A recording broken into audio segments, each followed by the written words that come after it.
നമസ്കാരം. കേരളത്തിലെ ആധ്യാത്മിക രംഗത്തെ ശുക്രനക്ഷത്രമായ സ്വാമി ചിദാനന്ദപുരിയാണ് ഇന്ന് നമ്മളോടൊപ്പം ചേരുന്നത്. അദ്ദേഹം സമകാലീന സംഭവങ്ങളെക്കുറിച്ചാണ് നമ്മളോട് ഇന്ന് സംസാരിക്കുന്നത്. നമസ്കാരം. നമസ്കാരം. ഭാരതത്തിലെ ഹിന്ദുത്വം സത്യത്തിൽ ഇന്ന് വെല്ലുവിളി നേരിടുകയാണ്. സ്വാമിജി എങ്ങനെയാണ് അതിനെ കാണുന്നത്? ഒട്ടനവധി പ്രശ്നങ്ങളുടെയും അനേക വെല്ലുവിളികളുടെയും മധ്യത്തിലൂടെ അതിനെ മുഴുവൻ അഭിമുഖീകരിച്ച് അതിജീവിച്ച് മുന്നോട്ട് വന്നതാണ് ഹിന്ദുധർമ്മത്തിൻ്റെ ചരിത്രം. നമുക്കിന്നത്തെ ഒരു കാലഘട്ടത്തിൽ ഏതെങ്കിലും ഒരു രാഷ്ട്രത്തിലോ അല്ലെങ്കിൽ ഒരു പ്രദേശത്തോ മാത്രമായിട്ട് സാമൂഹികമോ ധാർമ്മികമോ ആയ ഒരു വിഷയത്തെയും നമുക്ക് ചിന്തിക്കാൻ പറ്റാത്തൊരവസ്ഥയാണ് ഇന്നത്തെ വർത്തമാനകാല ലോകത്തിൽ. ഇത് പറയാൻ കാരണം ലോകം മുഴുവൻ ഹിന്ദുധർമ്മത്തിൻ്റെ, സനാതനധർമ്മത്തിൻ്റെ അല്ലെങ്കിൽ ഭാരതീയ സംസ്കൃതിയുടെ മഹിമ തിരിച്ചറിയുകയും അതിനനുസരിച്ച് ലോകം മുഴുവൻ പ്രതീക്ഷാനിർഭരമായ മനസ്സോടെ ഭാരതത്തിലേക്ക് ഉറ്റുനോക്കുകയും ചെയ്യുന്നൊരു സാഹചര്യമാണ് ഇന്നുള്ളത്. അതിനനുസരിച്ചുള്ള പരിവർത്തനങ്ങൾ എല്ലായിടത്തും വരുന്നു. അത് അമേരിക്കയിലായാലും യൂറോപ്പിലായാലും ഓസ്ട്രേലിയയിലായാലും ഒക്കെ തന്നെ നമ്മൾ കാണുന്നത് ഹിന്ദുധർമ്മത്തിൻ്റെ വലിയൊരു ഉയർച്ചയും ഉണർച്ചയുമാണ്, നവോത്ഥാനമാണ്. തീർച്ചയായിട്ടും. അതേ സമയത്ത് അതിൻ്റെതായ ആ മൊത്തം വികാസത്തിന് അനുസൃതമായ പ്രഭവകേന്ദ്രം എന്നുള്ള നിലയ്ക്ക് ഭാരതത്തിലും അതിനനുസരിച്ചുള്ള ഉയർച്ച തന്നെയാണ് ഉണ്ടാകുന്നത്. മറ്റൊരു ഭാഗത്ത് ഭാരതത്തെ സംബന്ധിച്ച് പറഞ്ഞാൽ ഇവിടെ ഒരു പ്രകാരത്തിലും ഭാരതത്തിൻ്റെ സ്വത്വം ഉയരരുത്, വളരരുത്, ഭാരതം നിലനിൽക്കരുത് എന്ന താല്പര്യത്തിൽ അന്താരാഷ്ട്ര നിലവാരത്തിൽ തന്നെ പ്രവർത്തിക്കുന്ന പ്രസ്ഥാനങ്ങൾ, രാഷ്ട്രീയ, സാമ്പത്തിക, മാധ്യമ ശക്തികൾ ഒത്തുചേർന്ന് തീർച്ചയായിട്ടും മതശക്തികൾക്കത് അനിവാര്യമാണ്. ആ ഒരു കൂട്ടുകെട്ടിൻ്റെ ഫലമായിട്ട് ഒന്നിനു പിറകെ ഒന്നായി ധർമ്മധ്വംസനത്തിനുള്ള പരിശ്രമങ്ങൾ നടക്കുകയാണ്. നമ്മൾ ശുഭസങ്കല്പത്തോടു കൂടിയാണ് ഇതിനെല്ലാം നോക്കിക്കാണുന്നത്. കാരണം നൂറ്റാണ്ടുകൾ നീണ്ടുനിന്ന അധിനിവേശ ഭരണങ്ങൾ, അതുണ്ടാക്കിയ നമ്മുടെ ഒരു വികലമായ അടിമത്ത മനസ്സ്, ആ മനസ്സിൻ്റെ പൂർണ്ണമായിട്ടുള്ള ഇല്ലായ്മ സംഭവിച്ചിട്ടില്ല. അതുകൊണ്ട് തന്നെ ഒരു ഭാഗത്ത് ആ ഒരു അടിമ മനസ്സ് ഇന്നും നിലനിൽക്കുന്നു. മറ്റൊരു ഭാഗത്ത് നൂറ്റാണ്ടുകൾ പരിശ്രമിച്ചിട്ടും ഭാരതത്തെ നശിപ്പിക്കാൻ കഴിയാതിരുന്ന ശക്തികൾ പുതിയ പുതിയ സങ്കേതങ്ങളെയും മാർഗങ്ങളെയും അവലംബിച്ച് ധർമ്മത്തെ നശിപ്പിക്കാനുള്ള ശ്രമവും നടത്തുന്നു. ഇതിന് രണ്ടിൻ്റെയും മധ്യത്തിലാണ് നമ്മൾ ഇന്നുള്ളത്. തീർച്ചയായിട്ടും ശുഭസങ്കല്പത്തോടു കൂടിയാണ് നമ്മൾ നോക്കിക്കാണുന്നത്. പക്ഷെ ഒരു തിരിച്ചറിവ് ഹിന്ദു സമൂഹത്തിന് ഉണ്ടാവുന്നില്ല എന്ന് തോന്നുന്നു. ഭാരതത്തെ ഇസ്ലാമികവൽക്കരിക്കാൻ വേണ്ടിയുള്ള മുസ്ലിം ജിഹാദികളുടെ ശ്രമം ഒരു ഭാഗത്ത്, അതേസമയം തന്നെ ഭാരതത്തെ ക്രൈസ്തവവൽക്കരിക്കാനും സുവിശേഷവൽക്കരിക്കാനും ഉള്ള ക്രൈസ്തവരുടെ ശ്രമം മറ്റൊരു ഭാഗത്ത്. രണ്ടുപേരും ഒരാൾ ജിഹാദിലൂടെ അതിരൂക്ഷമായ രക്തരൂക്ഷിതമായ ഇസ്ലാമികവൽക്കരണത്തിന് ശ്രമിക്കുന്നു, മറ്റൊരു വളരെ സൈലൻ്റായിട്ട് പുകയിലയും ചോളപ്പൊടിയും ഒക്കെ കൊടുത്ത് പാവപ്പെട്ടവരെ മതം മാറ്റി ഇപ്പം എല്ലാ സമുദായങ്ങളിൽ നിന്നും പിടിക്കാനുള്ള ശ്രമം നടത്തുന്നു. പക്ഷേ ഹിന്ദുക്കൾ എന്തുകൊണ്ട് ഇത് തിരിച്ചറിയുന്നില്ല?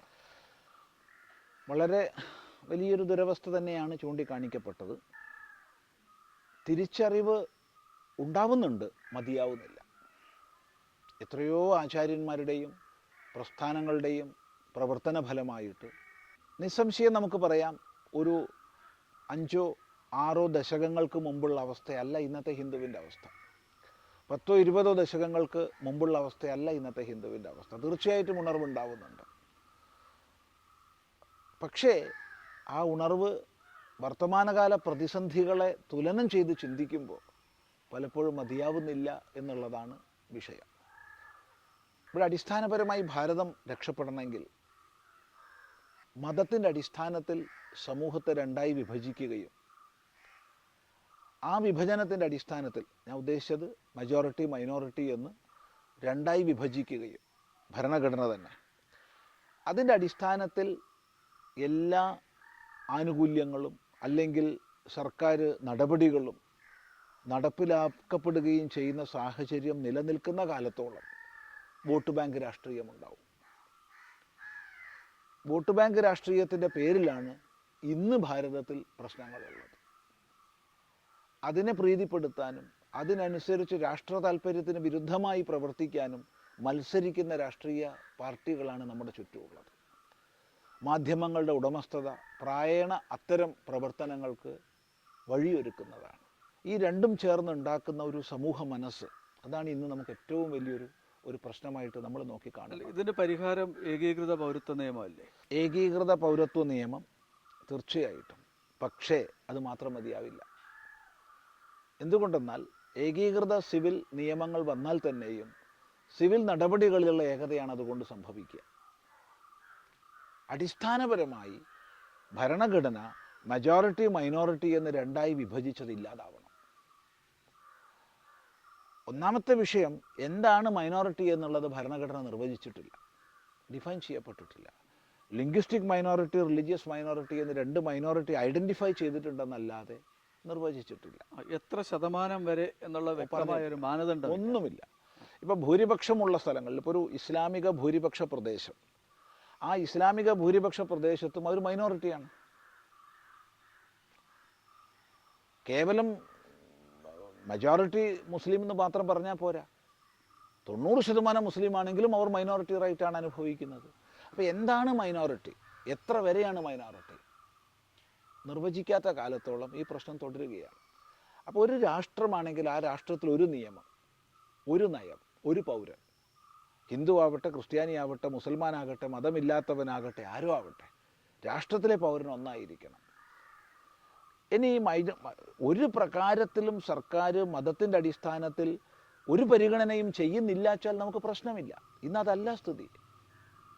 സംവരണങ്ങൾ നോക്കിക്കഴിഞ്ഞാലും പഠനാനുകൂല്യങ്ങൾ നോക്കിക്കഴിഞ്ഞാലും മറ്റേതൊരു സർക്കാർ ഇടപാടുകൾ നോക്കിക്കഴിഞ്ഞാലും അടിസ്ഥാന മാനദണ്ഡമായി വരുന്നത് മതമാണ്. അതെ, വിധവകൾക്കുള്ള പെൻഷനായാലും വായ്പകളായാലും, ഇനി വീട് നിർമ്മാണത്തിനുള്ള സംവിധാനങ്ങളായാലും, പട്ടാളത്തിലേക്ക് ചെറുപ്പക്കാരെ പരിശീലനം കൊടുക്കുന്ന സംവിധാനങ്ങളായാലും, അതിൻ്റെയെല്ലാം പരസ്യങ്ങൾ നമ്മൾ വായിച്ചാൽ മതി. അവിടെ കാണാം മൈനോറിറ്റി മാത്രം അപേക്ഷിച്ചാൽ മതി. അപ്പോൾ ഈ രീതിയിൽ വരുന്ന സമയത്ത് സർക്കാരിൻ്റെ എല്ലാ നടപടികൾക്കും മാനദണ്ഡം മതമാകുന്ന സമയത്ത് തീർച്ചയായിട്ടും ഈ മതപ്രീണനം ഒരു ഭാഗത്ത്, വോട്ട് ബാങ്ക് രാഷ്ട്രീയം മറ്റൊരു ഭാഗത്ത്, ഇത് വികസിച്ചുകൊണ്ടേയിരിക്കും. ഇനി ഇതൊന്നുമില്ലാത്ത രാജ്യങ്ങളിൽ പോലും വ്യക്തമായി പണ്ട് കേണൽ ഗദ്ദാഫി പറഞ്ഞതാണ് ഓർമ്മിക്കുന്നത്, we will conquer the world with population bomb എന്ന്. അപ്പം ജനസംഖ്യാ ബോംബ് കൊണ്ട് ഞങ്ങൾ ലോകം മുഴുവൻ കീഴടക്കും എന്ന് വ്യക്തമായി പ്രഖ്യാപിച്ച് ആ ഒരു നയപരിപാടി നടപ്പിലാക്കിക്കൊണ്ടിരിക്കുന്ന ചുറ്റുപാടാണുള്ളത്. അത് കേവലം ഭാരതത്തിലല്ല, ലോകം മുഴുവൻ. അതിൻ്റെ മധ്യത്തിലാണ് ഭാരതത്തിൽ ഇത്ര ഈ വിഭജനം ഹേതുവായിട്ട്, മൈനോറിറ്റി മജോറിറ്റി വിഭജനം ഹേതുവായിട്ട് ഉള്ളതായ അപ്പീസ്മെൻറ്റ് പരിപാടികൾ, പ്രീണന നയങ്ങൾ, മറ്റൊരു ഭാഗത്ത് ഈ വോട്ട് ബാങ്ക് രാഷ്ട്രീയത്തിൻ്റെ പ്രവർത്തനങ്ങൾ, ഇതെല്ലാം ചേർന്നുണ്ടാക്കുന്ന അന്തരീക്ഷമാണിത്.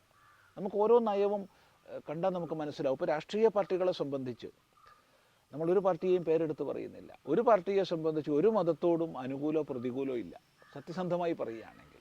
പിന്നെ എന്തുകൊണ്ടാണ് മതപ്രീണനത്തിന് പാർട്ടികൾ പോകുന്നത്? അത് മുസ്ലിമിനോടുള്ള പ്രേമം കൊണ്ടല്ല, വോട്ട് ബാങ്ക് ആയതുകൊണ്ട്, വോട്ട് ബാങ്ക് മാത്രമാണ്. അപ്പോൾ അത് തകരണമെങ്കിൽ മൈനോറിറ്റി മജോറിറ്റി എന്നുള്ള ഡിവിഷൻ പോയേ മതിയാവും.